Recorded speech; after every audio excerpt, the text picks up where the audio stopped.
বিয়ে খেতে এসেছিস নাকি শরীর দেখাতে? শরীর দেখানোর ইচ্ছে হলে রাস্তায় যেয়ে দেখা, কোনো ভদ্র বাড়িতে এসব চলবে না। বলেই আমার চুল থেকে হেয়ার ব্যান্ড খুলে নিল। হুট করে এমন বাজে শব্দ কানে আসাতে পেছনে থাকা ব্যক্তিটির দিকে ঘুরে অবাক নেত্রে তাকিয়ে রইলাম। মুখ থেকে কোনো শব্দ বের হচ্ছে না, চোখ থেকে টুপটুপ করে অশ্রু ঝরতে লাগলো। চোখের পানি ফেললেই অসভ্যতা করার সার্টিফিকেট পেয়ে যাবি। ভাইয়া, তুমি এসব কি বলছো? এসব ন্যাকা কান্না বন্ধ কর। শরীর দেখিয়ে ছেলেদের আকৃষ্ট করার ধান্দা? কি বলছো? আমি এমন মেয়ে তোমার মনে হয়? তোর পিঠের মাঝ বরাবর জোড়া তিল আছে, বল আমি ভুল কিছু বলছি? সাথে সাথে বুকটা ধক করে উঠল। আর কোনো কথা না বলে দৌড়ে রুম থেকে চলে আসলাম। ঘৃণা হচ্ছে নিজের কাজের উপর, তার চেয়ে বেশি কষ্ট হচ্ছে ভাইয়া আমাকে এত বাজে মেয়ে ভাবে। লজ্জায় ঘৃণায় দু হাতে মুখ গুজে কাঁদতে কাঁদতে সোফায় বসে পড়লাম। মেঘ তিক্ত কথাগুলো বলে পূর্ণার দিকে তাকিয়ে আছে এক দৃষ্টিতে। এমন সময় কেউ মেঘের কাঁধে হাত রাখলো। পেছনে ফিরে দেখে রনিত। কি রে, তুই মেয়েটার সাথে এত বাজে বিহেভ কেন করলি? ভালোভাবে তো বলতে পারতি। কি করব বল, ও এমন এমন কাজ করে, আমি নিজের রাগ কন্ট্রোল করতে পারি না। তাই বলে এমন ব্যবহার? ও তোর বউ নাকি প্রেমিকা? ছাড়, বাদ দে তো, চল এনজয় করি। বন্ধুর বিয়ে বলে কথা, ফুল মাস্তি হবে। আমার মনে হয় তুই ওকে পছন্দ করিস। যদি তাই হয়ে থাকে তাহলে এমন বিহেভিয়ার করলে ও তোর থেকে আরো দূরে পালাবে, কাছে আর এ জন্মে আসবে না। যে কাছে আসার সে আর কত দূরে যাবে? ঘুরে ফিরে আমার বুকেই তার নীড় হবে। হলুদের অনুষ্ঠান শেষ হতে হতে প্রায় 1টা বেজে গেছে। তামিম বলে, আজ সবাই আমার রুমে ঘুমাবে, চল। রাহি এসে বলে, কিসের ঘুম? আজ কোনো ঘুমাবো না, ছাদে চল, সারা রাত পার্টি হবে। ফ্রেশ হয়ে আয় সবাই, আমি সব রেডি করছি। রাহির কথায় কেউ দুমত পোষণ করলো না। মেঘ খেয়াল করলো অপূর্বকে বেশ বিচলিত দেখাচ্ছে। কিরে, বিয়ে তামিমের, কিন্তু 12টা বেজে আছে তোর চেহারায়। স্বাধীনতা হরণ হচ্ছে তামিমের।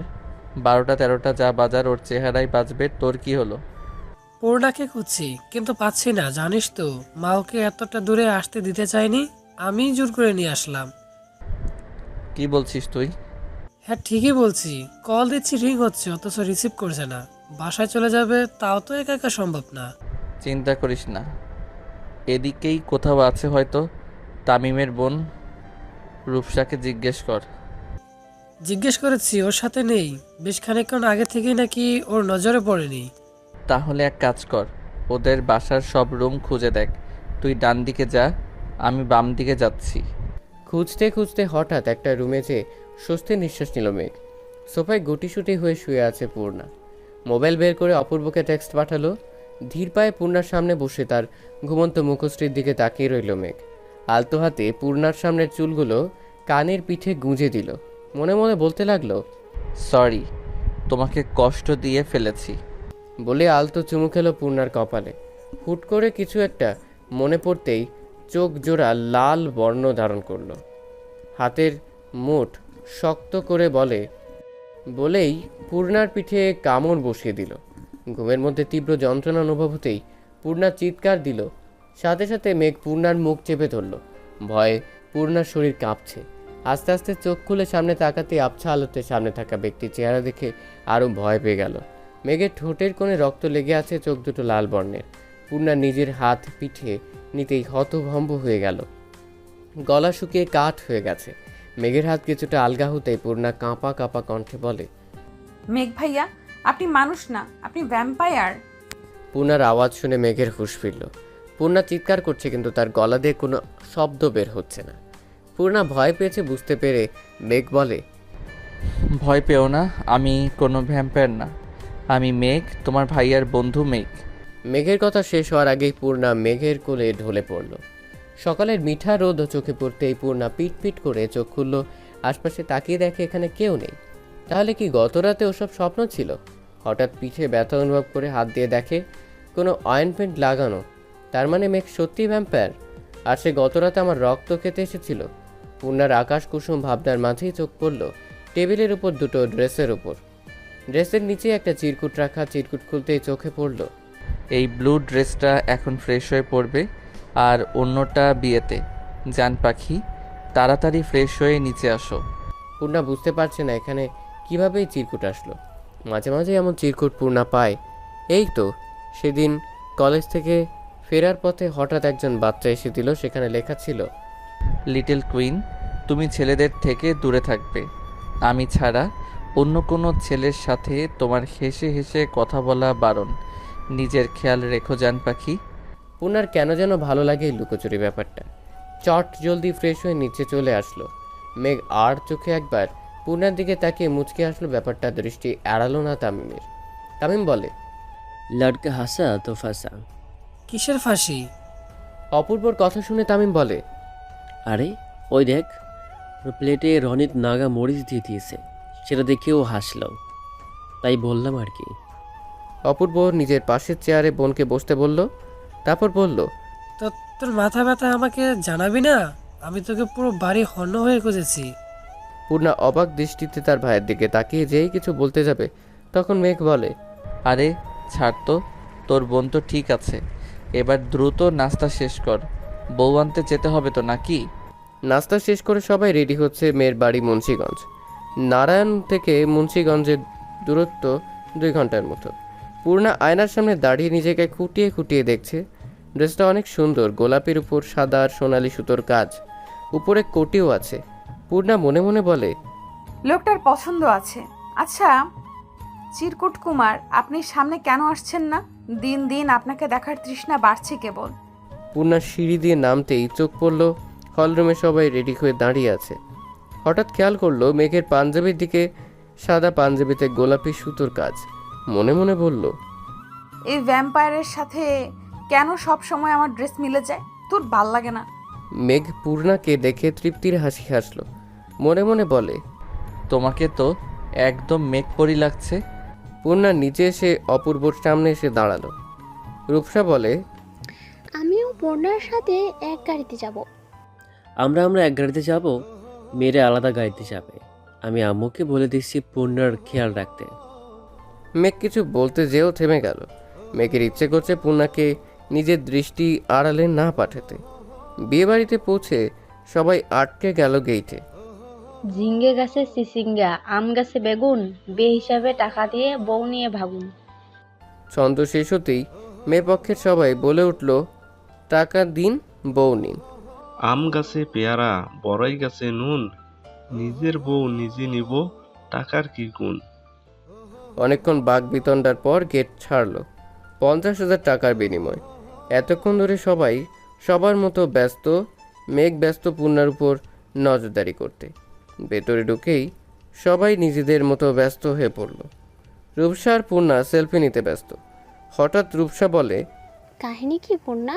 তোদের মধ্যে কি চলছে? কাহিনী মানে? আর কার সাথে কি চলবে কি যে বলো না আপু। আমি কিন্তু সবই বুঝি। তোমার আর মেঘের মধ্যে প্রেম চলছে, তা কতদিন হলো? কি? আর কাউকে পেলে না শেষ পর্যন্ত ভ্যাম্পায়ারের প্রেমে পড়বো আমি? তা ম্যাচিং ম্যাচিং কি এমনিতেই পড়েছো? কাকতালীয় ভাবে। সত্যি কিছু চলছে না তো? না মানে ভাবির বোন তুলি কিন্তু মেঘ ভাইকে পছন্দ করে। করুক, আমি করি না। ছাড়ো তো এইসব কথা। তোমার খবর কি সেটা বলো। আমার আর কি খবর? তোমার ভাই কবল বললেই তার গলায় ঝুলে পড়বো। এটা কবে হলো?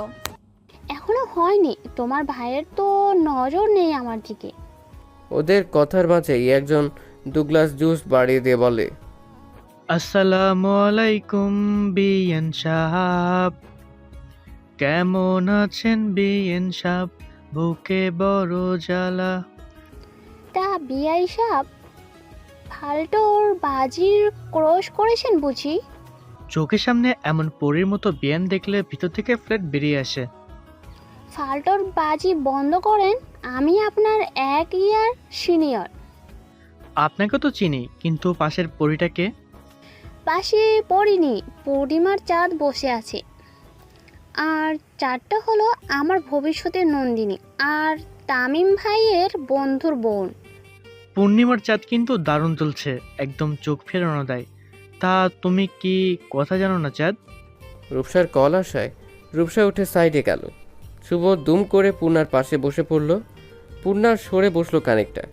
শুভ বলল, নাম কি তোমার? পূর্ণিমা। তুমি কি অপূর্ব ভাইয়ের বোন? জি ভাইয়া। ইস, দিলে তো দিলটা জ্বালিয়ে। কোনো হ্যান্ডসাম সুদর্শন ছেলেকে এভাবে ভাইয়া বলবে না। যদি তোমার ভাইয়া ডাক শুনে হার্ট অ্যাটাকে তার মৃত্যু হয়, দায়ভার কে নেবে? উঠে গেলে কেন? আমি কি বাঘ নাকি ভাল্লুক? খেয়ে ফেলবো না তো। জাস্ট নাম্বারটা দিয়ে যাও চাঁদ। রূপসা ততক্ষণে ফিরে এসেছে। পেছন থেকে বলে, শুভ, আপনি অন্য রাস্তায় ধরুন, এ রাস্তায় কাঁটা বেছানো। কাটা তো ভালোবাসা দিয়ে সরিয়ে নেব। এবার কিন্তু বেশি হয়ে যাচ্ছে। রাগ করবে না বিয়ান সাহেবা, জাস্ট কিডিং। খেতে আসুন, এতক্ষণে বিয়ে পড়ানো শেষ। দূর থেকে দাঁড়িয়ে এসব দেখছে একজন। শার্টের দুটো বাটন খুলে দিয়ে নিজের হাত মুষ্টিবদ্ধ করে রাগ নিয়ন্ত্রণ করার চেষ্টা করলো। পূর্ণা রূপসার সামনের দিকে হাঁটছে। হঠাৎ মেঘ এসে বলে, পূর্ণা, একটু এদিকে আসো তো, তোমাকে অপূর্ব ডাকছে। পূর্ণা মেঘের পিছু পিছু আস্তে আস্তে বেশ খানিকটা দূরে চলে আসলো। হঠাৎ কি মনে করে পূর্ণা থেমে গেল। চারপাশে তাকিয়ে দেখে কোনো মানুষ নেই। এক সারিতে কতগুলো গাড়ি রাখা। পূর্ণা ভীত কণ্ঠে বলে, ভাইয়া কোথায়? মেঘ পূর্ণার হাত টেনে গাড়ির সাথে চেপে ধরে। ভয়ে পূর্ণা চোখ বন্ধ করে নেয়। কাঁদো কাঁদো কণ্ঠে বলে, প্লিজ আমাকে মারবেন না। আমার গায়ে আর কতটুকুই রক্ত আছে বলুন? আমি আপনাকে মোটা তাজা মানুষের সন্ধান দেব ভ্যাম্পায়ার ভাইয়া। জাস্ট শ্যাট আপ, ননসেন্স, কথা বলা বন্ধ করো। আমি মেঘ, ইমতিয়াজ। তোর সাহস কি করে হলো ছেলেদের সাথে হেসে হেসে কথা বলার? আর বলবো না ভাইয়া, এখন এটা বললে তো হবে না, শাস্তি পেতে হবে এটার জন্য। প্লিজ ভাইয়া, আর কখনো এরকম করব না। মেঘ পূর্ণার একদম কাছে চলে আসলো। মেঘের নিঃশ্বাস পূর্ণার মুখে পড়ছে। মেঘকে যেন পূর্ণার কম্পিত ঠোঁট দ্রুত টানছে। পূর্ণা চিৎকার করার আগেই মেঘ পূর্ণাকে ছেড়ে দিয়ে বলে, এরপর থেকে এরকম হলে কিন্তু কোনো রেহাই নেই। পূর্ণা কিছু না বলে ছাড়া পেয়ে দ্রুত সরে আসলো। টিস্যু দিয়ে চোখ মুখ মুছে নিজেকে কিছুটা স্বাভাবিক করলো। এমন সময় মোবাইল মেসেজের নোটিফিকেশন আসলো। মোবাইল বের করে দেখে আননোন নাম্বার থেকে একটা টেক্সট। কিছু মানুষ দূরে থেকেও হৃদয়ের একদম কাছের, আর কিছু মানুষ কাছে থেকেও হৃদয় থেকে অনেক দূরে। আমার হৃদয়ের মানুষ তোমার মলিন মুখ দেখলে মনে হয় চাঁদে গ্রহণ লেগেছে। সব সময় হাসবে, তোমার হাসি পূর্ণিমার আলোর মতোই আলোকিত। মেসেজ পড়ে বেশ অবাক হলো। মোবাইল রেখে দিবে পার্সে, ঠিক তখন আর একটা টেক্সট আসলো। একটু হাসো, হাসলে তোমাকে দারুণ লাগে মায়াবতী। কোথায় চলে গিয়েছিলে নন্দিনী? তোমাকে খুঁজে খুঁজে পা ব্যথা হয়ে গেছে। চলো খেতে চলো। জামাইকে পড়াইতে হলে আগে নন্দিনীকে হাত করতে হবে। খাওয়া দাওয়া শেষ করে বিদায়ের পালা। বউ নিয়ে সবাই বাড়ি চলে আসলো। অপূর্ব বলল, আজ আমাদের বাসায় যেতে হবে, পরশু আবার দেখা হবে। তোরা এগো, আমি ড্রাইভারকে গাড়ি নিয়ে আসতে বলছি। মানা করে দে ড্রাইভারকে, তোরা আমার গাড়িতে ফিরবি, আমিও যাব বাসায়। তাহলে তো ভালোই হয়ে গেল, দেখা হচ্ছে পরশু। মেঘ ড্রাইভ করছে, তার পাশের সিটে অপূর্ব ঘুমোচ্ছে। পূর্ণার নিচের দিকে তাকিয়ে আছে। মেঘ লুকিং গ্লাসে বারবার পূর্ণার দিকে খেয়াল করছে। হঠাৎ গাড়ি থামিয়ে মৃদু কণ্ঠে বলে, এবার হিজাব খুলে নাও, গরম কম লাগবে। পূর্ণার সাথে সাথে খুলে নিল। আর মনে মনে ভাবছে এই লোক আবার ভালো কথাও বলতে পারে।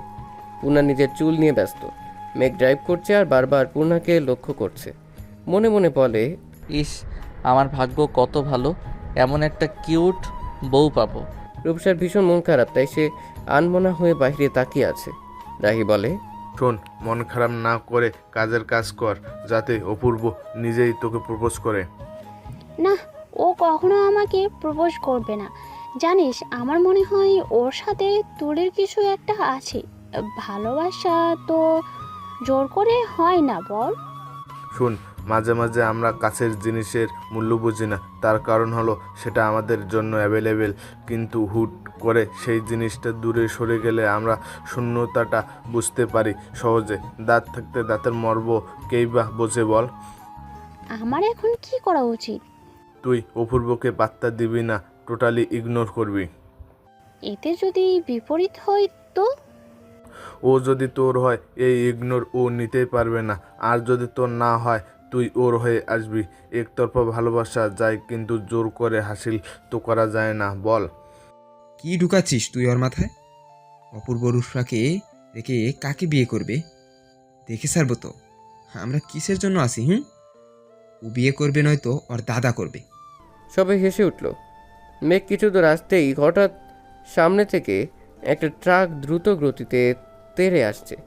মেঘের কপালে ঘাম জমে গেছে, ভয়ে হাত কাঁপছে। হঠাৎ তামিম, রাখি, রনিত সবাই হসপিটালের করিডোরে পায়চারি করছে। কুলসুম বেগম, নিয়াজ আহমেদ দুজনেই চুপচাপ বসে আছে হসপিটালের বেঞ্চে। পরিস্থিতি এখনো বোঝা যাচ্ছে না। এর মধ্যেই একজন ডক্টর বাইরে আসলেন। নিয়াজ আহমেদ উঠে দাঁড়িয়ে বলেন, স্যার, আমার ছেলে মেয়ের কী অবস্থা? একজন পেশেন্ট ক্রিটিক্যাল, বাকি দুজন সামান্য আঘাত পেয়েছে। আশা করা যায় প্রাথমিক চিকিৎসা নিলেই সুস্থ হয়ে যাবে। কোন পেশেন্ট ক্রিটিক্যাল? আপনার রিসিপশনে যোগাযোগ করুন, আমি সঠিক বলতে পারবো না। নিয়াজ আহমেদ দ্রুত রিসেপশনের দিকে গেলেন। এর মধ্যে নাদিয়া বেগম এসে তামিমকে বলে, আমার ছেলের কি হয়েছে? ঠিক আছে তো আমার ছেলে? ওর কিছু হয়নি তো? আন্টি নিজেকে শান্ত করুন, আমাদের মেঘের কিচ্ছু হবে না, সব ঠিক হয়ে যাবে। তোমরা সবাই ঠিক আছো, তাহলে আমার ছেলেটার এই অবস্থা কি করে হলো? শুধু আপনার মেঘ না, অপূর্ব আর পূর্ণিমারও। আপনাদের মধ্যে কারো ব্লাড গ্রুপ এ নেগেটিভ? আমার সাথে আসুন। রাহি নার্সের সাথে চলে যাওয়ার পর রনিত বলে, তামিম, তুই চলে আয় বাসায়, ভাবি তোর জন্য অপেক্ষায় আছে। আমার বন্ধুদেরই অবস্থায় রেখে আমি যাব ফুলসজ্জার ঘরে? আমিও এতটাও স্বার্থপর না, ওরা ঠিক হবে তারপর। কিন্তু ভাবি কি ভাববে? এটা লাভ ম্যারেজ না, অ্যারেঞ্জ ম্যারেজ। বিয়েটা তো সারা জীবনের সন্ধি।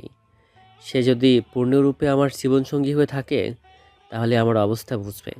রনিত আর কিছু বলল না, জানে এখন কোনো কথায় কাজ হবে না। তবে রনিত আর তামিমের কথা শুনে বেশ অবাক হলেন নাদিয়া বেগম। মনে মনে ভাবলেন, বন্ধু বুঝি পরিবারের অংশ, অথবা রক্তের সম্পর্ক না থাকার পরেও খুব কাছের কেউ। প্রায় 4 ঘন্টা পর জানা গেল অপূর্ব আর পূর্ণা তেমন কোনো বড় ধরনের আঘাত পায়নি। তবে মেঘের অবস্থা ক্রিটিক্যাল। মাথায় আঘাত লেগে রক্ত জমাট বেঁধে আছে মস্তিষ্কে। এই মুহূর্তে সেটার অপারেশন চলছে। একই বেঞ্চের দুই প্রান্তে বসে আছে কুলসুম বেগম আর নাদিয়া বেগম। কাছাকাছি, তবুও তাদের দূরত্ব 1000 কোটি মাইলে। নাদিয়া বেগমের চোখ থেকে অনবরত অশ্রু ঝরছে। কুলসুম বেগমের মন যদিও চাইছে তাকে সান্ত্বনা দিতে, কিন্তু তার স্বামীর রাগ সম্পর্কে সে অবগত। আপাতত চাইছে না কোনো রকম অশান্তি হোক। অপূর্ব আর পূর্ণা মোটামুটি সুস্থ। আমি গাড়ি বের করতে বলছি ড্রাইভারকে, আমরা এক্ষুনি বাসায় ফিরবো।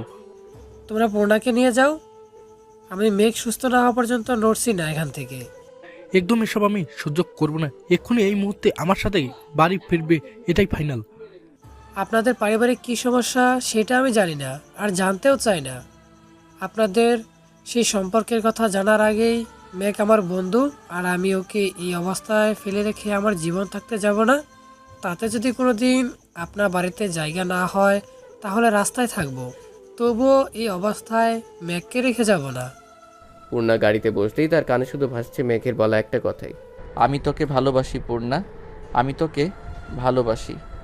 যতক্ষণ মেঘের জ্ঞান ছিল ততক্ষণ মেঘ এই একটা কথাই আওড়াচ্ছিল। বাসে এসে নিয়াজ আহমেদ একটা নাম্বার বের করে কল করলেন। রিং হতে হতে কেটে গেল, কেউ রিসিভ করছে না। পূর্ণা নিজের রুমে এসে শুয়ে রইল। চোখ বন্ধ করতেই চোখের সামনে ভেসে উঠল বিভৎস মুহূর্ত। হঠাৎ গাড়ির নিয়ন্ত্রণ হারিয়ে বৈদ্যুতিক খুঁটির সাথে ধাক্কা খায়। সাথে সাথে মেঘ ছিটকে বাহিরে পড়ে যায়। পূর্ণা এপাশ থেকে ওপাশে পড়ে মাথায় হাতে আঘাত পায়। অপূর্ব দরজা খুলে লাফ দিলে একটা দেয়ালের সাথে বাড়ি খেয়ে সেন্সলেস হয়ে যায়। শুধু পূর্ণার জ্ঞান ছিল, তবে এত রক্ত দেখে সহ্য করতে না পেরে সেও জ্ঞান হারায়। পূর্ণা চোখ বন্ধ করে বলে, আমি যে আপনাকে ভালোবাসি না মেঘ ভাইয়া, আমার ভালোবাসার অনুভূতি শুধুমাত্র চিরকুট কুমারের জন্য। আচ্ছা, আপনি কি জানেন না আমি অসুস্থ? আপনার এই চিরকুটের তৃষ্ণা হচ্ছে বেশ। নিয়াজ আহমেদ সোফায় বসে আছে, মাথায় হাত দিয়ে নিচের দিকে তাকিয়ে আছে। কুলসুম বেগম বলেন, অনেক তো হলো, এবার অন্তত পুরানো কথা ভুলে যাও। নিয়াজ আহমেদ উঠেই টেবিল থেকে ফুলদানি নিয়ে ছুঁড়ে ফেলে বলে, আমি নিজের সম্মানের কথা ভুলে যাব? আমি ভুলে যাব মাহমুদের জন্য আমার পরিবার কতটা অবনমিত হয়েছে? আমি কখনো ভুলবো না। কেউ না দিয়ে আমার কেউ না, ওর সাথে আমার কোনো সম্পর্ক নেই। প্রায় 8 ঘন্টা পর জ্ঞান ফিরল মেঘের। মেঘ দেখতে পেল নাদিয়া বেগম তার বেডের সামনে দাঁড়িয়ে আছে। মেঘ কিছু বলতে চাচ্ছিল, নার্স বলল, এখন কথা বলার চেষ্টা করবেন না, আর একটু সুস্থ হন, তারপর কথা বলবেন। নাদিয়া বেগমের চোখ থেকে অনবরত অশ্রু ঝরছে। এর মধ্যেই বাহিরে চেঁচামেচির শব্দ শোনা গেল। নাদিয়া বেগম দ্রুত পায়ে বাহিরে আসলো। বাইরে এসে মাহমুদ সাহেবকে দেখে ভয় পেয়ে গেল। তুমি কি ভেবেছো তোমার ভাই আমার ছেলেকে হত্যা করার চেষ্টা করবে আর আমি বসে বসে আঙ্গুল চুষব? শান্ত হও। আমার ভাই আর যাই হোক এমন জঘন্য কাজ কখনো করতে পারে না। এখনো ভাইয়ের গুণগান গাইছো? যদি প্রমাণ করে দিতে পারি তোমার ভাই এই কাজ করেছে, তাহলে কি তোমার ভাইয়ের বিপক্ষে সাক্ষী দিবে? ওই গাড়িতে তার নিজের 2 সন্তান ছিল, তাই আমার ছেলের জন্য না হোক, নিজের ছেলে মেয়ের জন্য হলেও এমন কাজ কখনো করবে না। বোকা তুমি, এখনো বোকা। তবে মনে রেখো, এরপর আমিও কাউকে ছাড় দেব না। প্লিজ শান্ত হও, এটা হসপিটাল, এখানে আর কথা বাড়িও না। মাহমুদ সাহেব নাদিয়া বেগমের কাছে এসে কানের কাছে মুখ নিয়ে বলে, আমার ছেলের জীবনের সাথে যে খেলেছে তাকে তো এত সহজে ছাড়ব না, হোক সে তোমার বাপ কিংবা ভাই। আমার হাত একটুও কাঁপবে না। নাদিয়া বেগম নিশ্চুপ, তার কী বা বলার আছে, সহ্য করা ছাড়া। এতক্ষণ অপূর্বকে খেয়াল না করলে হঠাৎ খেয়াল করে রাগে নিজের হাত মুষ্টিবদ্ধ করে নিল মাহমুদ সাহেব। নাদিয়া বেগম দ্রুত এসে মাহমুদ সাহেবের হাত আঁকড়ে ধরে বলে, দয়া করে এখন কোনো অশান্তি করো না। দেখতেই পাচ্ছ ছেলেটার হাতে আর মাথায় ব্যান্ডেজ করা। বড় সাপের দাঁত বিষ ভাঙতে হবে। আমার ছেলের আঘাতের বদলা ওর ছেলেকে আঘাত করেই নেব। অপূর্ব আগেই দেখেছে মাহমুদ সাহেবকে। মাহমুদ সাহেব প্রচণ্ড রাগী মানুষ, সে সম্পর্কে ধারণা আছে অপূর্বর। অপূর্ব কিছু ভাবছিল, তখন তামিম অপূর্বর দিকে ফোন বাড়িয়ে দিয়ে বলে, তোর বউকে সামলা, আমার মাথা খেয়ে ফেলছে। ভাই একবার তোর কণ্ঠ শুনিয়ে মেয়েটাকে ঠান্ডা কর, নয়তো ওর সাথে আমাকেও পাগল বানিয়ে ছাড়বে। মানুষের ন্যূনতম কমন সেন্স থাকে, তোমার কি তাও নেই? দেখছো আমরা কত টেনশনে আছি, তবুও বিরক্ত করেই যাচ্ছ। আমি বেঁচে আছি, এবার ঘুমাও। রূপসা নিঃশব্দে গল কেটে দিল। চোখ থেকে অবাধ্য নোনা জলগুলো বেহায়ার মতো গড়িয়ে পড়ছে। আমি বুঝি না, তোরা যাকে ভালোবাসিস তার সাথে এই রুট বিহেভিয়ার কেন করিস? তোরা মানে? আর কার প্রেম চলছে? মাথা ঠিক নেই, তাই তুই বলতে চেয়ে তোরা বলে ফেলেছি। কিন্তু কথা যেটাই হোক, এমন বিহেভ করার কোনো মানে নেই। কিছু অনুভূতি প্রকাশ করতে নেই। এখন কাঁদতে কাঁদতে ঘুমাবে, আর প্রশ্রয় দিলে 10 মিনিট পর পর কল দিবে। নিজেও শান্তিতে থাকবে না, আর আমাকেও না। এরপর জীবন চলছে স্রোতের মতো। প্রায় কেটে গেছে 3 মাস। এতদিনে একবারও কোনো রকম চিঠি বা টেক্সট আসেনি। পূর্ণা আনমনে হাঁটছিল। ফুটপাত ধরে খানিকটা পথ হেঁটে এসে রিক্সা নিল। রিক্সা কিছু দূর আসতেই চোখ পড়ল ফুটপাতে দাঁড়িয়ে একটা মেয়ের সাথে কথা বলছে। কি হলো জানা নেই, তবে হুট করেই পূর্ণিমার মন খারাপ হয়ে গেল। মনে মনে বলছে, ছেলে মানুষ কি এমনই? এই মাসখানেক আগে আমাকে প্রপোজ করলো, আমি রাজি হইনি, আর সাথে সাথে আরেক মেয়ে ঠিক করে নিল। পুরুষ মানুষের ভালোবাসা কচু পাতার পানির মতো, এর কোনো ভরসা নেই। চিরকুট কুমারও কি এইভাবেই বদলে গেল? সে তো কাছে না এসেই হৃদয় নিয়ে পালালো। সে কি জানে এই কিশোরী তাহার জন্য আঁচলে বাঁধিয়াছে জ্যোৎস্নার আলো? সেই আলোর ছোঁয়া কি তার পেতে ইচ্ছে করে না? পূর্ণা বাসায় ফিরে দেখে বাসায় খুব তোড়জোড় চলছে। বেশ অবাক হয়ে পূর্ণা বলে, আম্মা আজ কি ভাইয়ার বিয়ে? কিন্তু আমরা তো এখনো মেয়ে দেখতেই গেলাম না। তোকে বিদায় না করে দিয়ে বিয়ে করব নাকি? তোকে দেখতে আসছে। হ্যাঁ, আমাকে দেখতে আসছে মানে? আমি কি হাটের গরু নাকি চাইলে দেখা যাবে? তুই গরু না গাবি। এবার ফ্রেশ হয়ে কিছু খেয়ে রেডি হ, ওনারা চলে আসবে কিছুক্ষণের মধ্যে। ভাইয়া আম্মু এসব বিয়ে টিয়ে আমি করব না। সামনে আমার পরীক্ষা, কই পড়ার জন্য প্যারা দিবা তা না, উল্টো বিয়ের জন্য প্যারা দিচ্ছ। আমি এত তাড়াতাড়ি বিয়ে টিয়ে করবো না, বলে দিলাম। অপূর্ব যা বলেছে তাই করো। ছেলে ভালো, ছেলের পরিবার ভালো, তাই আমরা দ্বিমত করিনি। আর দেখতে আসলেই বিয়ে হয়ে যাবে না, এটা প্রাথমিক দেখা। তারপর আমরা আরও খোঁজ খবর নেব, সব ঠিক থাকলে তবেই বিয়ে। নাদিয়া বেগম রান্না করছিলেন। এমন সময় মাহমুদ সাহেব এসে বললেন, তোমার ছেলের ভিসা প্রসেসিং শেষ, এবার তাকে বুঝাও আমি যা বলেছি সেটাই শেষ কথা। আমি কাউকে কিচ্ছু বোঝাতে পারবো না। তোমার আর তোমার ছেলের যা খুশি করো। আমি আর অন্তরা বরং তোমাদের ছেড়ে চলে যাই। রোজ রোজ এই অশান্তি আমার ভালো লাগে না। ভাইকে দেখে মুখে বুলি ফুটেছে, এত কথা আমি বুঝি না। তোমার ছেলেকে কীভাবে বোঝাবে সেটা তোমার ব্যাপার। ছেলের বাপ তো আর এক বেড়া, ছেলে আমার একার না। আর তোমার যেমন তেজ, ছেলের কি কম হবে? ছেলের আরও কয়েক কাঠি বেশি। আমিও দেখব ওই নিয়াজ আহমেদের মেয়ে আমার ঘরের বউ হয়ে কিভাবে আসে। তুমি কি অতীত ভুলে গেছো? আমি যেভাবে তোমার ঘরে এসেছি সেভাবে আসবে। কিছুতেই আমি ওই মেয়েকে এ বাড়িতে আসতে দেবো না। দরকার বললে খুন করব, তবুও আসতে দেবো না। মানুষ বয়স হলে একটু নরম হয়, কিন্তু তুমি এখন সেই যৌবনকালের মতো তেজ আর জেদ দেখাচ্ছ। আমি কাউকে কিছু বলবো না, তোমাদের যার যেটা খুশি করো। অন্তরা ভার্সিটি থেকে ফিরে বাবা মায়ের ঝগড়া শুনে বলে, বাবা আমি হোস্টেলে থাকবো। ভার্সিটি এত কাছে, এরপরও হোস্টেলে থাকবে মানে? মানে খুব সোজা, রোজ রোজ তোমার ঝগড়া দেখতে দেখতে বিরক্ত।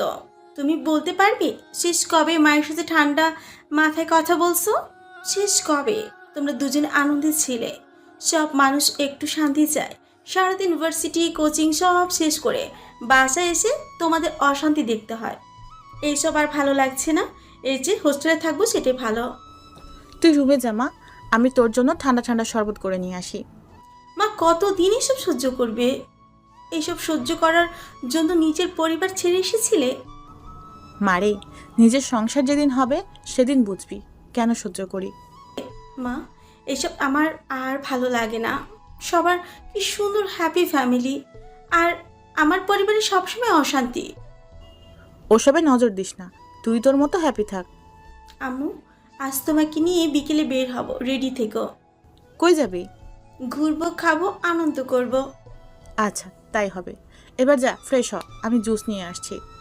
নাদিয়া বেগম অন্তরাকে জুস দিয়ে নিজের রুমে গেলেন। মাহমুদ সাহেব নাদিয়া বেগমকে দেখেই বলে, তুমি তো এটাই চেয়েছিলে। কিসের কথা বলছো? ছেলে মেয়েকে আমার থেকে দূরে সরিয়ে দিয়েছো।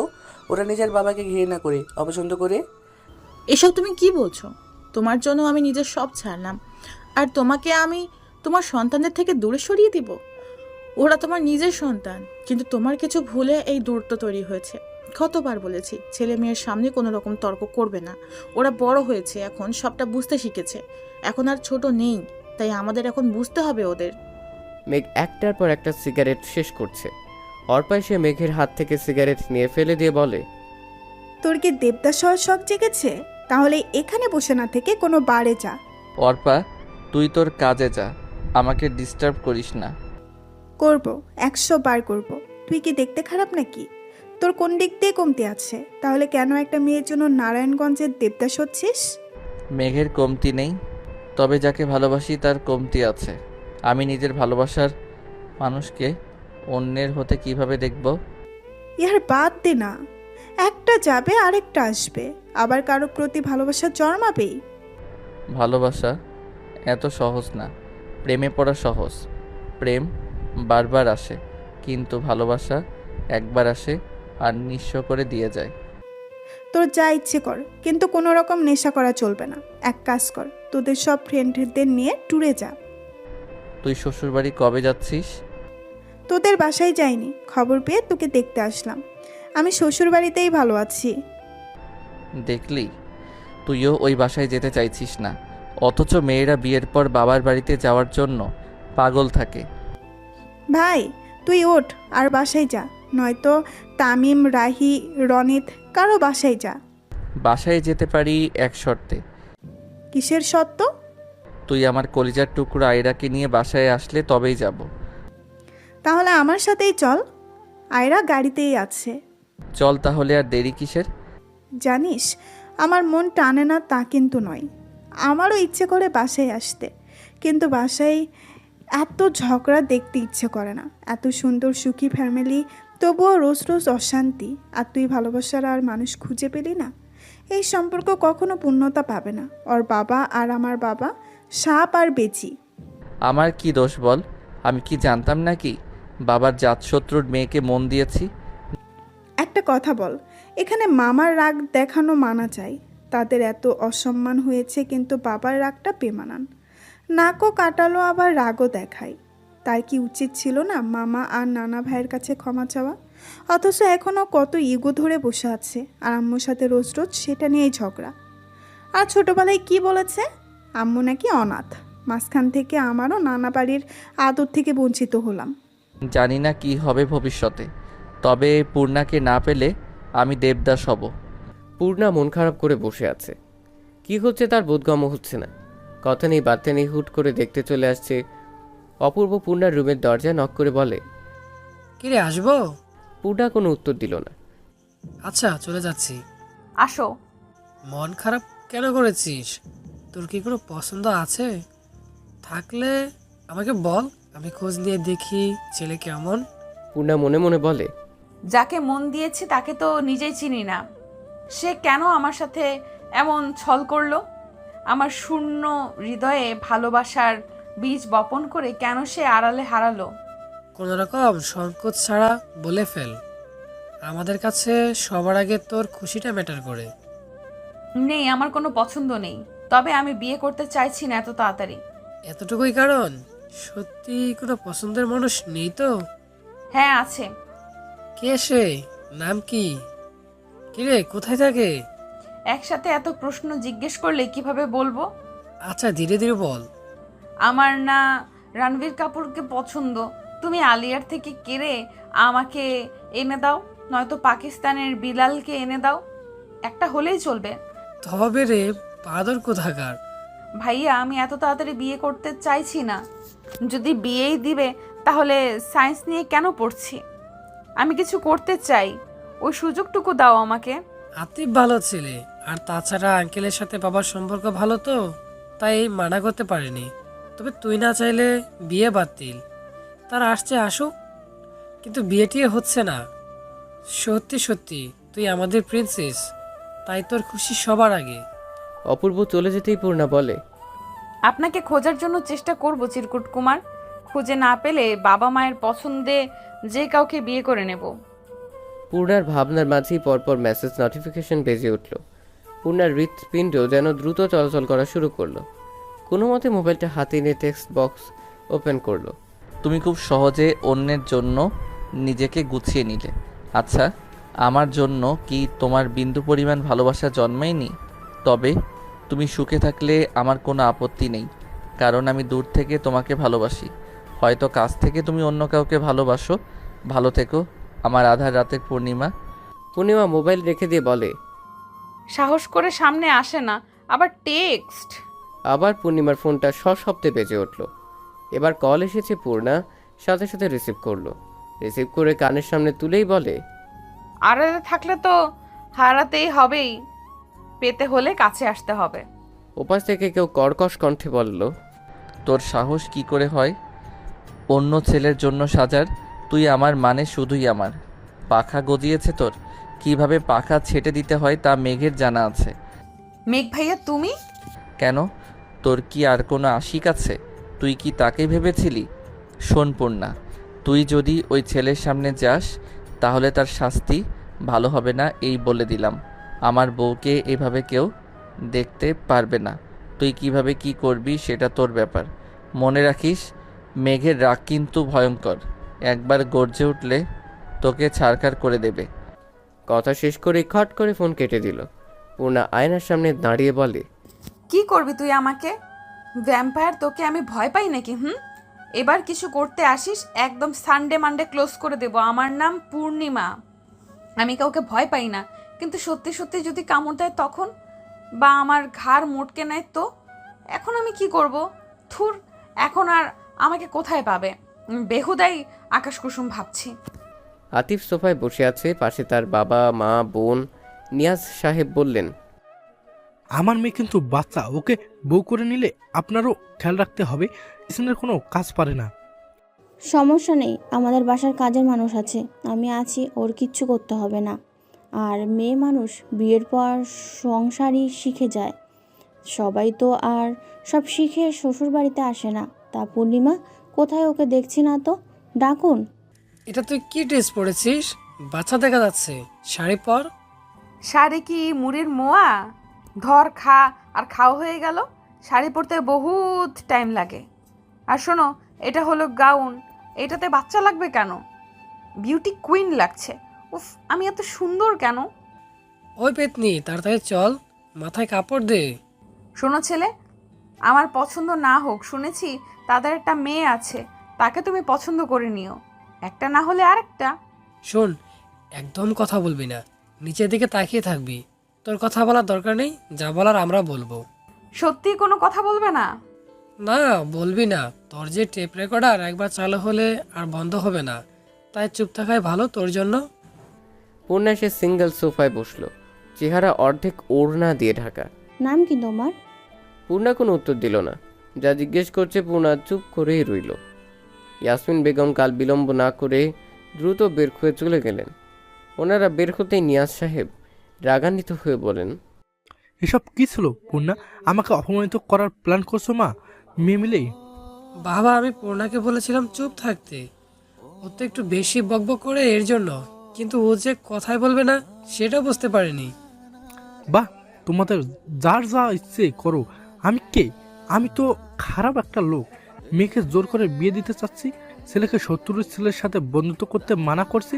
আমি না হতে পারলাম ভালো ছেলে, আর না ভালো হাজবেন্ড, আর না পারলাম আদর্শ পিতা হতে। খুব অসাধারণ ব্যর্থ একজন মানুষ আমি।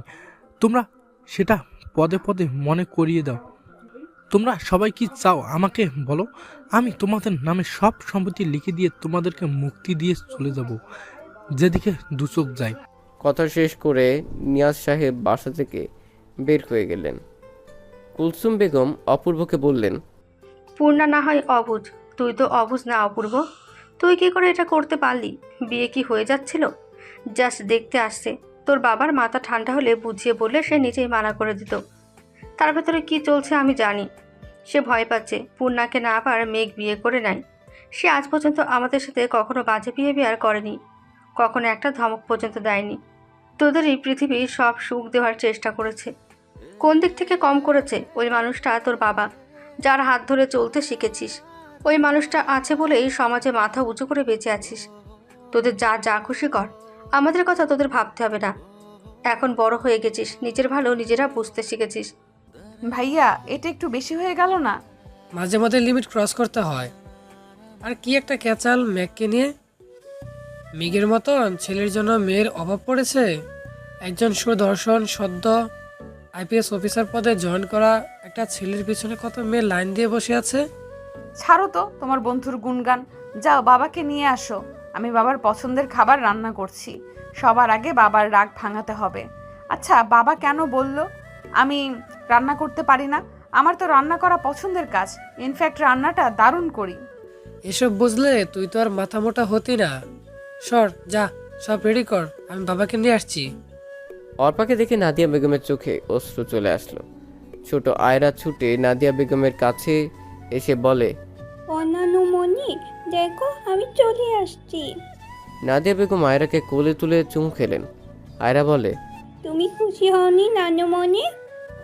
হ্যাঁ, ভীষণ খুশি হয়েছি। এত খুশি হয়েছি যা ভাষায় প্রকাশ করা যাবে না।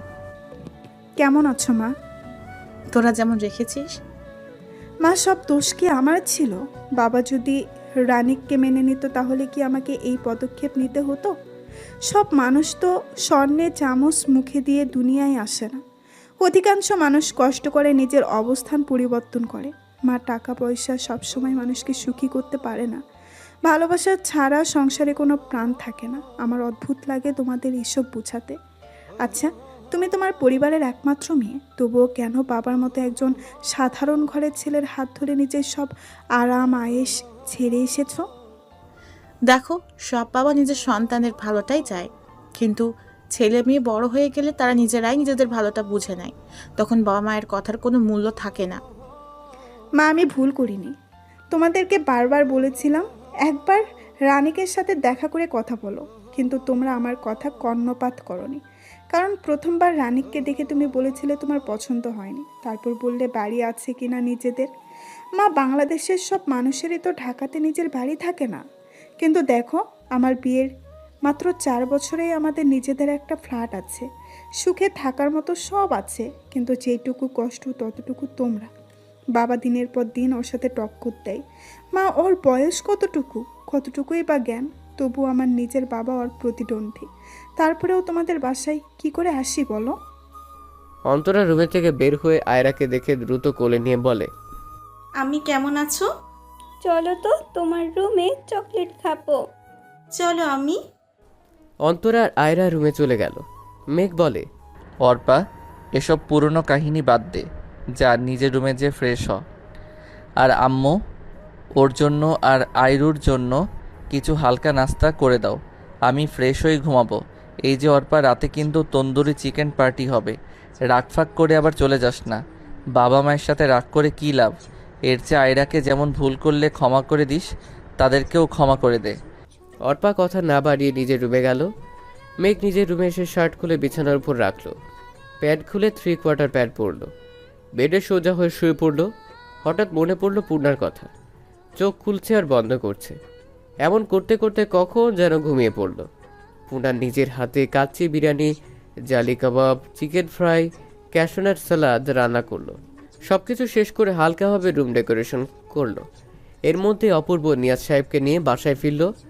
পূর্ণা যে নিয়াজ আহমেদের হাত ধরে বলে, বাবা মানে হাজার বিকেল আমার ছেলেবেলা, বাবা মানে রোজ সকালে পুতুল পুতুল খেলা। প্লিজ বাবা, রাগ করো না। রাগলে তোমায় একটুও মানায় না। এবারের মতো ক্ষমা করে দাও, ওরাই তো আমাদের সব। নিয়াজ সাহেব বেশিক্ষণ নিজের রাগ ধরে রাখতে পারলেন না। অপূর্বর কান টেনে বলে, সব দোষ তোর, আর হবে এমন কিছু? কখনোই হবে না। তবে হ্যাঁ, পূর্ণার বিয়ের কথা এসএসসির পর ভাববে। তাহলে এখন তোর বিয়ের কথা ভাবি? বাবা, ভাবতেও হবে না, কারণ আমার ভাবি আমি পছন্দ করে রেখেছি। শুধু তোমরা যাবে আর টুক করে নিয়ে চলে আসবে। তা কাকে পছন্দ করলে আম্মাজান? রূপসা আপুকে। ভাইয়ার ভার্সিটিতে পড়ে, এক ব্যাচ জুনিয়র। যেমন মিষ্টি তেমন ভালো, মানে এক কথায় ডায়াবেটিক্স মুক্ত মিষ্টি, যাতে ক্ষতিকর কোনো কিছুই নেই।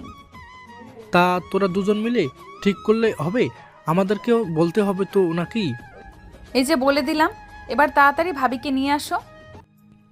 কালকেই তোর মা আর আমি যে বিয়ের পাকা কথা বলে আসবো। মেয়ের জামাই না আসুক, অন্তত ছেলের বউ তো আসুক। আচ্ছা, তোমরা কি এখন কথাই বলবে নাকি গরম গরম কাচ্চিও খাবে?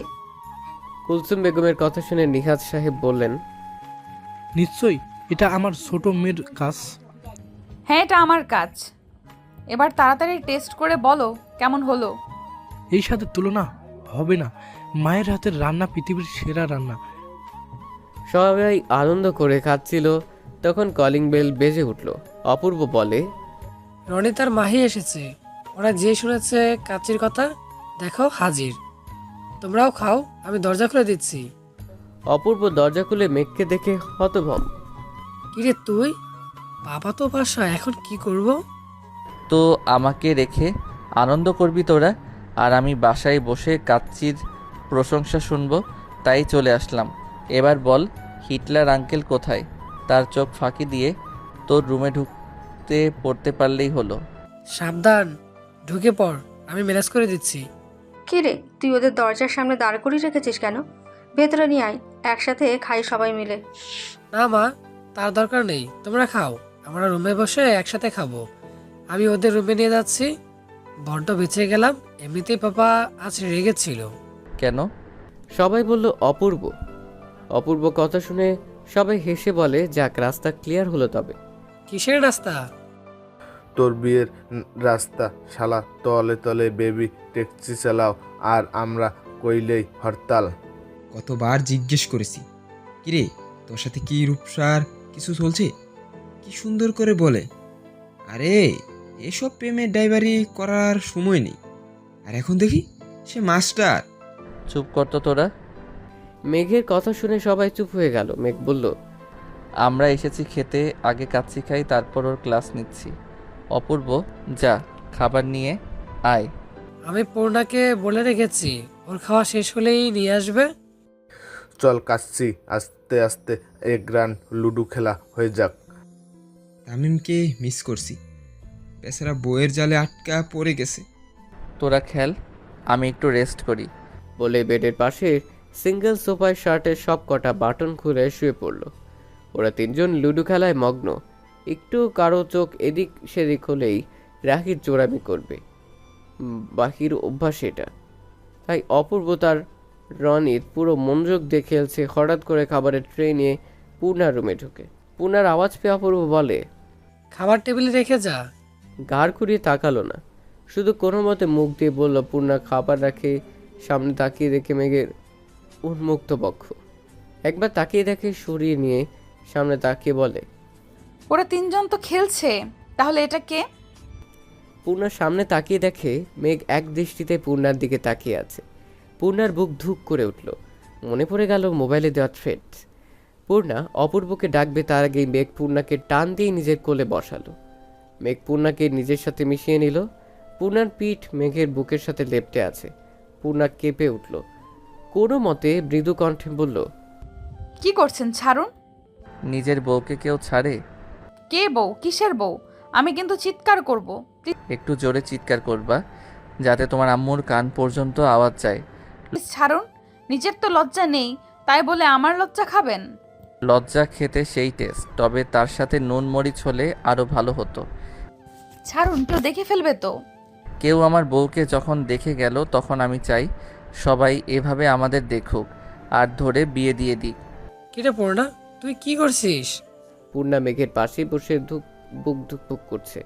কি বলবে অপূর্বকে? ও আইডার পিক দেখছিল আমার ফোন থেকে। সর, যা নিজের রুমে। এত দেখার শখ হলে আমি তোকে অর্পারপুর বাসায় নিয়ে যাব, সরাসরি দেখিস। এখন নিজের রুমে যেয়ে পড়তে বস। পূর্ণা যেন এই কথার অপেক্ষাই ছিল। দ্রুত বের হয়ে নিজের রুমে চলে আসলো। নিজের রুমে দরজা বন্ধ করে দরজায় হেলান দিয়ে জোরে জোরে নিঃশ্বাস নিচ্ছে। আচ্ছা, এই লোকটা এমন কেন? সে কি বোঝে না তার স্পর্শ আমাকে কেমন এলোমেলো করে দেয়? পূর্ণা, তুই কি দুই নৌকার মাঝি? তোর চিরকুট কুমারকেও চাই, আবার মেঘকেও ভালো লাগে। পূর্ণার মনের কথা শুনে বলে, ছি, না না, পূর্ণার মনে শুধু একজন আছে। আচ্ছা, সেই একজনটা কে? এবার তাকে খুঁজে বের করতেই হবে।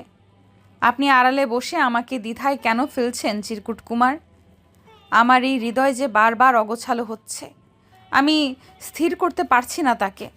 মেঘ সোফায় হেলান দিয়ে বসে মিটমিট করে হাসছে। আচ্ছা, পূর্ণা কি কখনো বুঝবে দুটো মানুষ একই সত্তা? বুঝলে কি ও নিজে থেকে আমাকে ভালোবাসবে, নাকি ভুল বুঝে সরে যাবে? সরে আর কই যাবে? ভালো যখন বেসেছি, তুলে নিয়ে বিয়ে করব। পূর্ণা শুয়ে আছে, মনের মধ্যে কেমন একটা অস্থিরতা। হঠাৎ মেসেজ টোন বেজে উঠল। মোবাইল হাতে নিয়ে মেসেজ ওপেন করে দেখে, তুমি আমার সদ্য ফোটা বেলি, যার শুভ্রতা আর মাতাল করা ঘ্রাণে রোজ মরি আমি। পরপর আরও 3টে টেক্সট আসলো। পূর্ণা রিপ্লাই করলো, আড়ালে স্বপ্নের জাল বুনলে সে স্বপ্নও পূর্ণতা পায় না। ভালোবাসলে দূর থেকে নয়, কাছে এসে বলতে হয় ভালোবাসি প্রিয়। আপনার প্রতি অনুভূতিকে আমি ভালোবাসা বলবো নাকি ভালো লাগা জানা নেই, তবে কালের বিবর্তনে আপনিও হবেন কোনো অতীত। এই প্রথমবার পূর্ণার রিপ্লাই। মেঘ বেশ খানিকটা সময় মেসেজের দিকে তাকিয়ে থেকে বলে, তুমি তো সদ্য ফোটা বেলি নও, তুমি হলে পূর্ণাঙ্গ পূর্ণিমা। তা ভাই, তুই কবে থেকে একা একা কথা বলতে শিখেছিস? আরে ও মামা, বুঝিস না, প্রেমে পড়লে মানুষ কত কি করে। থাম তোরা, দেখ তো ওর মাথায় কোনো গন্ডগোল আছে নাকি? পাবনায় সিট বুকিং দিতে হবে নাকি? এসব কিছুই করতে হবে না, বিয়ে করতে হবে, বুঝলি? এই, কবে বিয়ে করেছিস? কাকে বিয়ে করেছিস? আমাদের প্ল্যান অনুযায়ী তুই বিয়ে করবি রাজশাহীতে। মামা, তুই নিজে বিয়ে করছিস ঘরের চিপায়, আর মেঘকে বলছি রাজশাহী। আমাদের প্ল্যান ছিল তো এক একজন এক এক জেলায় বিয়ে করব। রাখ তোদের বিয়ে, সামনে কাচ্ছি নিয়ে আর কথা শুনে পেট ভরবে না। এখন কাচ্ছি খেতে হবে। কি ঘ্রাণ বের হচ্ছে! তোরা তো বিয়ে সব মুখে মুখে করবি, বিয়েও করবি না, আর পেট পুড়ে খাওয়াও বিয়ে। তোরা তো বিয়ে সব মুখে মুখে করবি, বিয়েও করবি না, আর পেট পুড়ে খাওয়াও হবে না। এর চেয়ে সামনে কাচ্ছি আছে, খেয়ে নিই, তারপর তোদের আষাঢ়ে গল্প শুনবো। হাত ধুয়ে বড় ডিশে একসাথে খাওয়া শুরু করলো 3 জনে। অপূর্ব বলল, কাল রূপসাকে দেখতে যাবে বাবা মা। দেখতে মানে কালকেই পাকা কথা বলে আসবে। আরে তাহলে তো ভালোই, বন্ধুর বোনকে বিয়ে করার রেওয়াজ চালু হয়ে গেল। এরপর মেঘের পালা। মেঘের পালা মানে? মেঘ তার বোনকে বিয়ে করবে, কিন্তু ধর্ম তো ভিন্ন। রনিতের করা ঝাড় ও কি বলতে কি বলে ফেলে। ফাইনালি তোর আর রূপসার বিয়েটা হচ্ছে। এরপর রূপসা আর তোর কি ক্লাসটা নেবে সেটা ভাবছি। এতদিন তুই ওকে ঘুরিয়েছিস, এবার ও তোকে উঠতে না বসতে নাকে দড়ি দিয়ে ঘুরাবে। আরে ব্রো, ভালোবাসা থাকলে নাকে দড়ি কেন, কানে দড়ি দিয়ে ঘোরালেও ঘুরতে রাজি। এই মেঘ, তোর কেসটা কি বলতো? কারোর সাথে প্রেম টেম চলছে নাকি? আর প্রেম এখন যেভাবে বয়স বাড়ছে তাতে বউ পাই নাকি সেটাই সন্দেহ। মামান, এটা না বলে বল তোর বোনকে পাবো নাকি, সেটা বাবার বিষয়। শালা সেই কখন থেকে বন বন করছিস? আরে তোরা কি শুরু করলি? বাদ দে, সামনে বিয়েতে কি করবি সেই প্ল্যান কর। মা, বাবা এখনো ফিরছে না কেন? অর্পার কথা শুনে মলিন কণ্ঠে নাদিয়া বেগম বললেন, রাগ করে সেই সকালে বেরিয়েছে, এখনো ফেরার নাম নেই। রাগ করে কেন? আর কি নিয়ে রাগ? নাদিয়া বেগম সবটা বলার পর অর্পা বলে, বাবার উচিত এবার অন্তত মামার কাছে ক্ষমা চাওয়া। ভুলটা তো তোমরাই করেছো, তাহলে নিচু তো তোমাদেরই হওয়া উচিত। তোমাদের ইগোর জন্য কেন মেঘের খুশি কুরবান করবে? মা, সময় বদলায়, মানুষ বদলায়, পরিস্থিতি বদলায়। সে সময় তোমরা যেটা করেছো সেটা কি অন্যায় না? আমি কি বলবো বল? আমার কথা তো শুনে না। কতবার বলেছি ভাইয়ের কাছে চলো। আমি তো সবচেয়ে বড় হতভাগা, নিজের বাবার লাশটাও চোখের দেখা দেখতে পারিনি। জীবনে এই কষ্টের কাছে সব কষ্ট ফিকে মনে হয়। তোর বাবার পায়ে ধরেছিলাম সেদিন, কিন্তু মানুষ তার মন কলেনি। এরপর আমি বুঝেছি আমি ভুল সিদ্ধান্ত নিয়েছি, সব ছেড়ে তাকে বেছে নিয়ে। এরপর থেকে আমার নিজের সব চাওয়া বিসর্জন দিয়েছি। মুখ ফুটে কখনো মানুষটার কাছে নিজের দুঃখের কথা বলিনি। যার সাথে এক বিছানায় 30 বছর কাটালাম, সে আমার পাশে থেকেও সেই হৃদয় ভাঙা আর্তনাদ শুনতে পায়নি। এখন আমার একটাই চাওয়া, তোদের সুখ দেখা, তোদের সুখ দেখে মরেও শান্তি। কিন্তু মা, তুমি একটা ভুল করেছো, কখনো বাবার অন্যায়ের প্রতিবাদ না করে। সে যখন যা ইচ্ছে বলেছে, তুমি রিমোট কন্ট্রোল পুতুলের মতো তাই করেছো। এর জন্য বাবা নিজের ভুল কখনো বুঝতে পারেনি। এবার নিজের ছেলের জন্য একটু প্রতিবাদী হও। কি করব বল? আমি কখনো কারো মুখের উপর কথা বলতে পারি না। এবার এক কাজ করো, বাবার নাম্বার ব্লক করে দাও। এরপর যখন বাসায় আসবে, রিনাকে দিয়ে বাবার খাবার দিবে। তুমি বাবার সাথে কথা বলবে না। তারপর বাবা যখন তোমাকে কিছু জিজ্ঞেস করবে, তখন তুমি মেঘকে ডেকে আনবে। তারপর আমি যা যা শিখিয়ে দিচ্ছি সেরকমভাবে কথা বলবে। জানি এত সহজ না কাজটা, তবুও চেষ্টা তো করতে হবে। তোমরা একা একা প্ল্যান করছো, আমিও আছি তোমাদের সাথে। এবার বাবাকে বাগে আনবই। বলে তিনজনে হাত মেলালো। নাদিয়া বেগম সোফায় বসে আছে, মাহমুদ সাহেব বেডে। কি শুরু করলে তুমি? এসব তোমাকে মানাই? কি যে কাজটা আরো আগে করা দরকার ছিল সেই কাজটাই করেছি। আপনার জন্য নিজের বাবার সম্মান ধুলোয় মিশিয়ে দিয়ে চলে এসেছিলাম, অথচ যে মানুষটা 17 বছর আদর, স্নেহ, যত্ন, ভালোবাসা দিয়ে বড় করলো, এক মুহূর্তে তার সব কিছু ছেড়ে আপনাকে ভালোবেসে আপনার কাছে চলে এসেছিলাম। কিন্তু আপনি কি করেছেন আমার জন্য? কি করিনি? তোমাকে সুন্দর একটা জীবন দিয়েছি, টাকা পয়সা, বাড়ি গাড়ি সব দিয়েছি, কোনো কিছুর কমতি রাখিনি। কমতি রাখেননি? না, কোনো কিছুর কমতি রাখিনি। যেই ভালোবাসার টানে সব ছেড়ে চলে এসেছিলাম, আপনি আমাকে সেই ভালোবাসা দিয়েছিলেন। প্রেম করার সময় সারা রাত জেগে কথা বলতাম আমরা, তখন আপনার ঘুমে ডিস্টার্ব হতো না। অথচ একদিন বলেছিলাম চলো আজ সারা রাত চন্দ্রবিলাস করব, আপনি বলেছিলেন আপনার কাছে বেহুদা সময় নেই। আচ্ছা এটা বলেন, শেষ কবে আমাকে বলেছেন তোমাকে এই ড্রেসে মানিয়েছে খুব? দেখো, বিয়ের বছর ঘুরতে না ঘুরতেই ওর পাশে সুখবর আসলো। তারপর আমি শুধু কিভাবে টাকা আর্ন করা যায় সেটা ভেবেছি। টাকা টাকা, এই টাকার নেশা আপনাকে নিজের পরিবার থেকে দূর করে দিয়েছে। তোমার বাবা শুধুমাত্র এই টাকার জন্য তোমার বিয়ে অন্য কোথাও দিয়ে দিয়েছিল। সেদিন যদি আমার টাকা থাকতো তাহলে তারা আমাকে রিজেক্ট করতো না, তোমার সাথে আমাকে মানাবে না। কি সুন্দর কথা মুখের উপর বলে দিল। তোমার ভাই বলেছিল আমার বোন মাসে যত টাকা কসমেটিক্স ব্যবহার করে আমাদের পুরো পরিবারের তা দিয়ে মাস চলে যায়। সেদিন আমি ঠিক করেছিলাম জীবনে এত টাকা ইনকাম করব, দেখিয়ে দেবো তোমার পরিবারকে। আপনি আমাকে ভালোবেসেছেন নাকি আমার পরিবারকে? আমি কি কখনো আপনার টাকা দেখেছি? দেখেছিলাম আমার প্রতি আপনার ভালোবাসা, অথচ বিয়ের পর সেটাই হারিয়ে ফেলেছি। দেখো, এত ঝামেলা আমার ভালো লাগে না। থাকতে হলে থাকো, না হলে তোমার যেটা ইচ্ছা করো। আমি গেস্ট রুমে যাচ্ছি, সারাদিন কাজ করেছি, আমি টায়ার্ড। মাহমুদ সাহেব চলে যেতেই অর্পা রুমে প্রবেশ করলো, নিজের মায়ের পাশে বসে বলে, কি বলবো, তোমাকে জানা নেই। যতটুকু বুঝলাম, বাবা নিজের ভুলটা কখনোই বুঝবে না। তার দাম্ভিকতা তাকে সেটা বুঝতে দেবে না। আমি কাল ভাইয়ের কাছে চলে যাব। এই মানুষটা আমার মানুষ না। যে মানুষটার উপর ভরসা করে এসেছিলাম, এই মানুষটা কিছুতেই সেই মানুষটা না। আজ তোদের নানুর কথাটা আর তোদের নানুর কথাটা খুব ভাবাচ্ছে। সে বলেছিল প্রেম করা আর বিয়ে করে সংসার করাটা এক নয়। প্রেমিক আর স্বামীর মধ্যে আসমান জমিন তফাৎ। আম্মু এত বছর যেখানে যাওনি, না নানুর মৃত্যুর সময়ও যাওনি, সেখানে যাবে? হ্যাঁ যাব, ভাইয়ের পা ধরে ক্ষমা চাইবো। একটা মেয়ে নিজের বিয়ের আসরে তার বয়ফ্রেন্ডের সাথে পালিয়ে গেলে সেই পরিবারকে কি কি সহ্য করতে হয় সেটা এখন বুঝি। তাই আমি চলে যাব। যদি তোর বাবা নিজের ভুল বুঝে আমাকে ফিরিয়ে আনে তবেই ফিরে আসবো।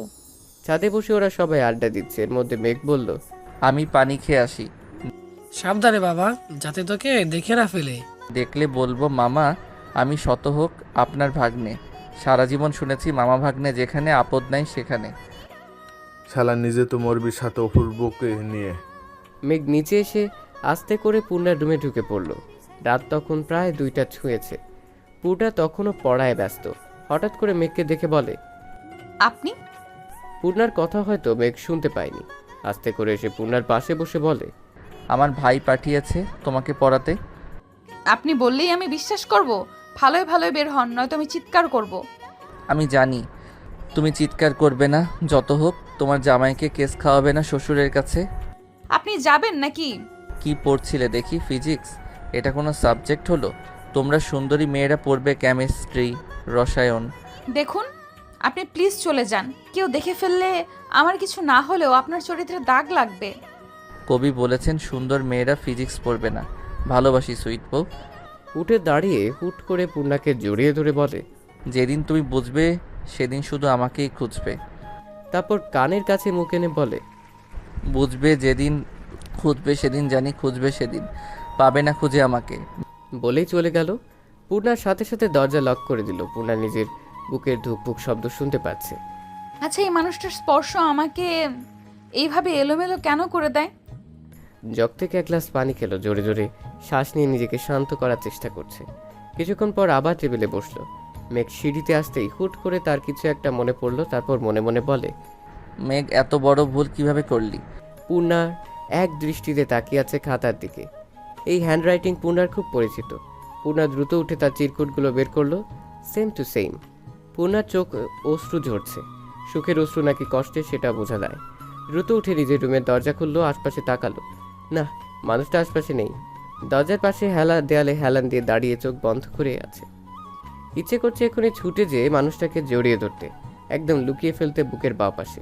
উফ, কি সুখ সুখ একটা অনুভূতি। পূর্ণার চোখে সবকিছু কেমন ভেসে উঠছে।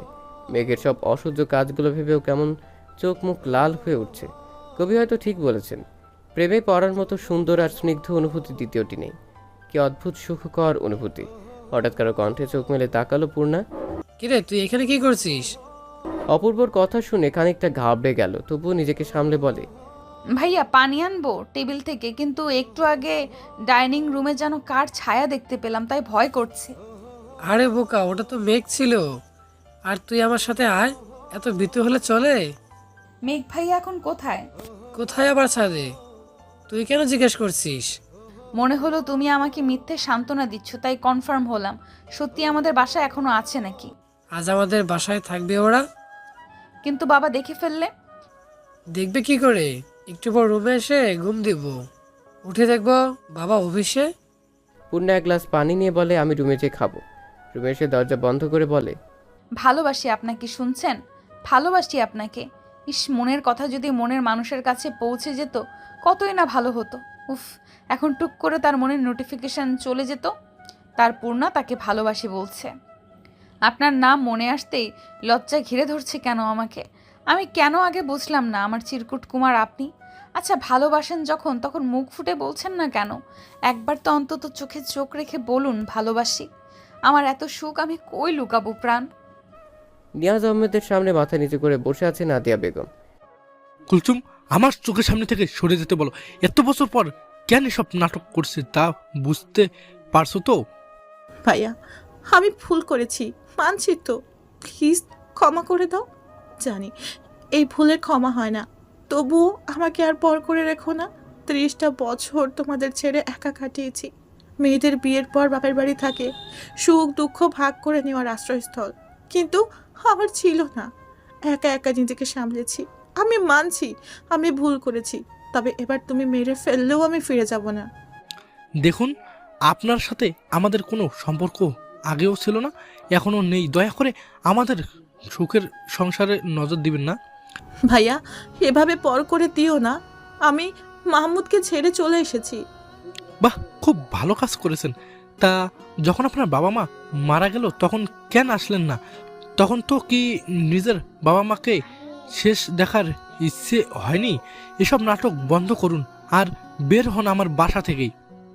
আমি সেদিন আসতাম, কেউ আমাকে আটকাতে পারতো না। 9 মাসের একজন গর্ভবতী মহিলা একা একা ঢাকা থেকে চট্টগ্রাম কিভাবে যেতে পারে? তোমাকে কতবার কল করেছি, তুমি কি করেছিলে? ভুলে গেছো? আমার নাম্বার ব্লক করে দিয়েছো। মাহমুদকে বারবার বলছিলাম, পায়ে ধরছিলাম, কিন্তু সেও তো কম জেদি নয়। তোমাদের জেদের জন্য আমি নিজের বাবা মাকে শেষবারের মতো দেখতে পারিনি। আমার কারো প্রতি অভিযোগ নেই, তবুও চাই সব পেছনের কথা ভুলে সামনে এগিয়ে যেতে। কেন বিয়ে করেছিলি মাহমুদকে? নিজের বিয়ের আসর ছেড়ে আমাদের কোম্পানির সামান্য একজন স্টাফের হাত ধরে পালিয়ে যাওয়ার আগে তোর একবারও আমাদের সম্মানের কথা মনে পড়লো না? তোমরা আমার কাছে আর কোনো পথ খোলা রাখোনি। আমি কতবার বলেছি বিয়ে আমি মাহমুদকে করব, নয়তো মরে যাব, কিন্তু তোমরা নিজেদের অহংকারের কাছে আমার কষ্ট দুঃখ দেখোনি। ঠিক আছে, আমি চলে যাচ্ছি, আর কখনো আসবো না। নাদিয়া বেগম দরজার কাছে আসতেই নিয়াজ আহমেদ দৌড়ে এসে বোনকে জড়িয়ে ধরে। বহু বছর পর দুই ভাই বোন নিজের কষ্ট অশ্রুপাতের মাধ্যমে প্রকাশ করছে। মাহমুদ সাহেবের ঘুম ভাঙল বেলা 9টায়। ঘড়ির দিকে তাকিয়ে দ্রুত উঠে বসলেন। আশপাশে তাকিয়ে নিজেকে গেস্ট রুমে আবিষ্কার করে রাতের ঘটনা মনে করলেন। ধীর পায়ে নিজের রুমের সামনে যে আস্তে করে দরজা খুলে ভেতরে প্রবেশ করলেন। রুমটা একদম পরিপাটি। বেডের ঠিক মাঝখানে গ্লাসের নিচে একটা কাগজ দেখা যাচ্ছে। আশপাশে ভালোভাবে লক্ষ্য করলেন না, কারো উপস্থিতি টের পাওয়া যাচ্ছে না। হাত বাড়িয়ে কাগজটা হাতে নিলেন। কাগজের কালো অক্ষরগুলোতে চোখ বোলালেন।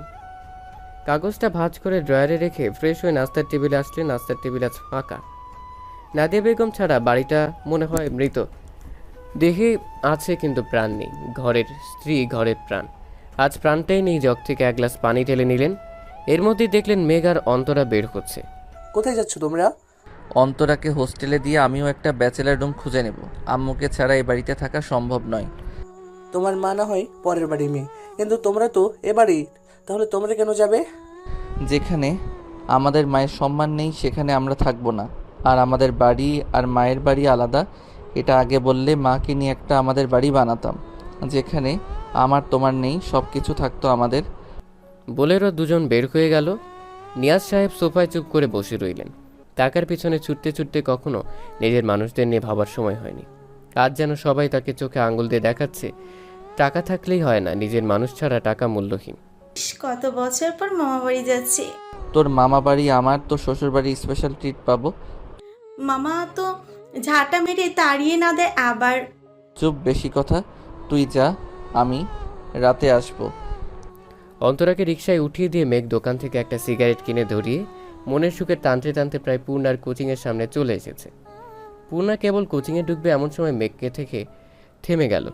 জোরে জোরে শ্বাস নিয়ে খানিকটা সাহস জুগিয়ে মেঘের হাত থেকে সিগারেট টেনে নিল।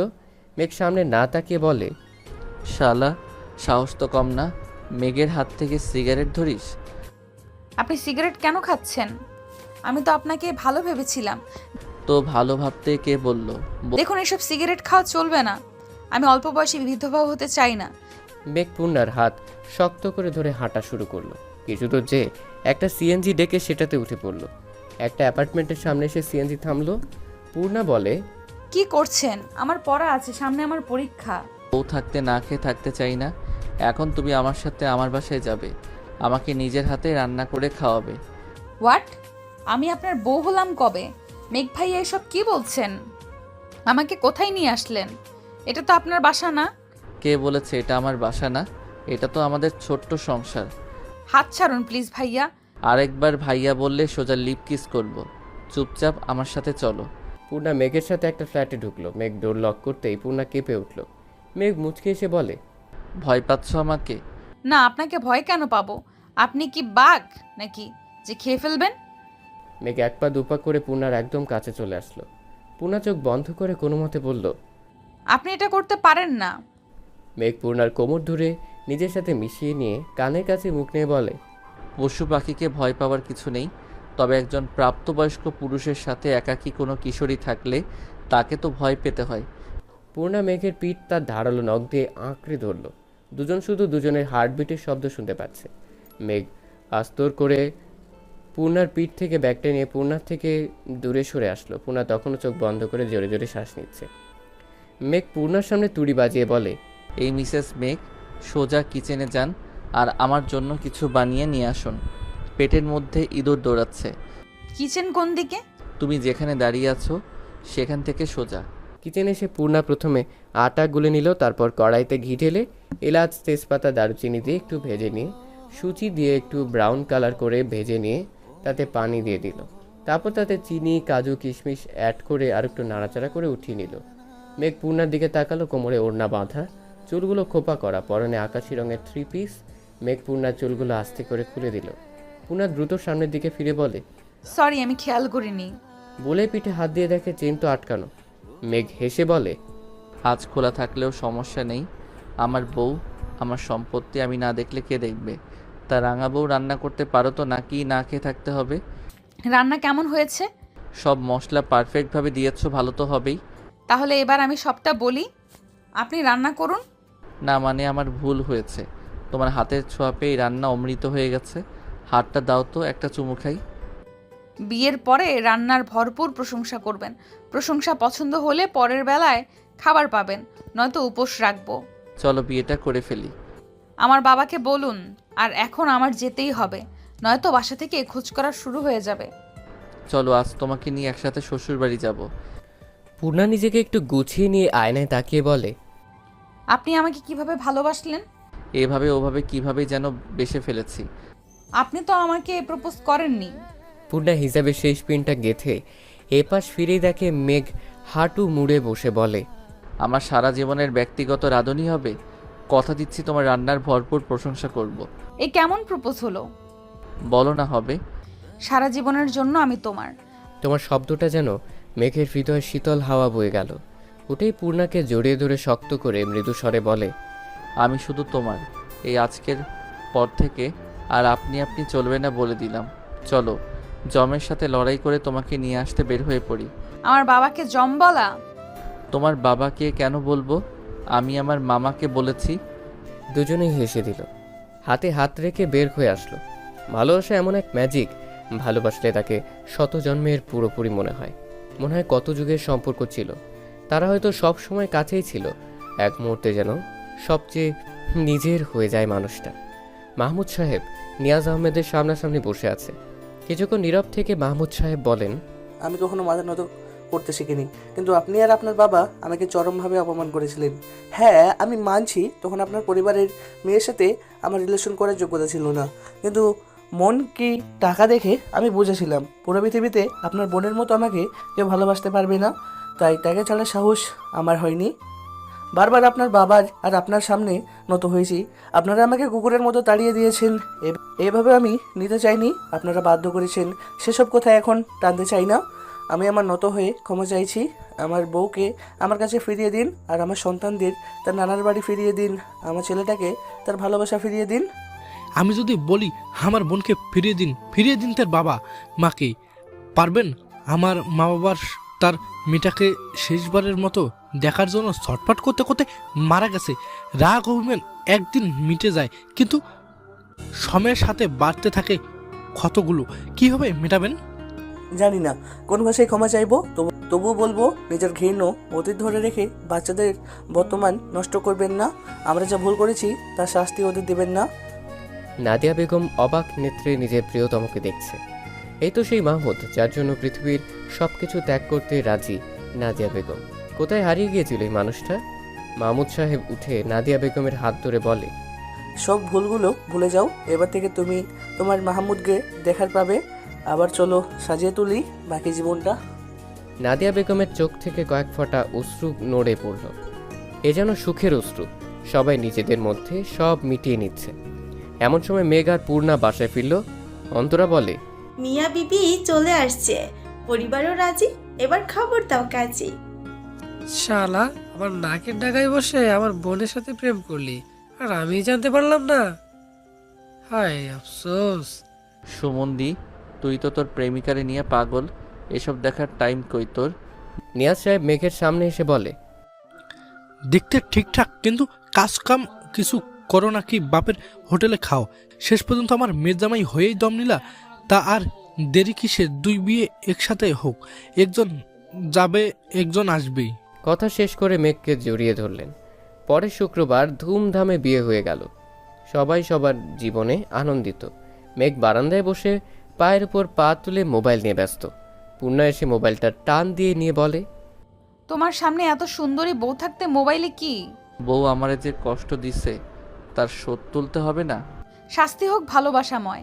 আমার গালে ঠোঁটে হাজার হাজার চুমু দিয়ে প্রতিশোধ নাও। বউ আমার শাস্তি চাইলো, না দিয়ে পারা যায় নাকি? মেঘ পূর্ণাকে কোলে তুলে নিল। পূর্ণা মেঘের কানের কাছে মুখ নিয়ে বলে, আঁচল বাঁধিয়েছি জ্যোৎস্নার আলো, সবটুকু শুধু তোমার।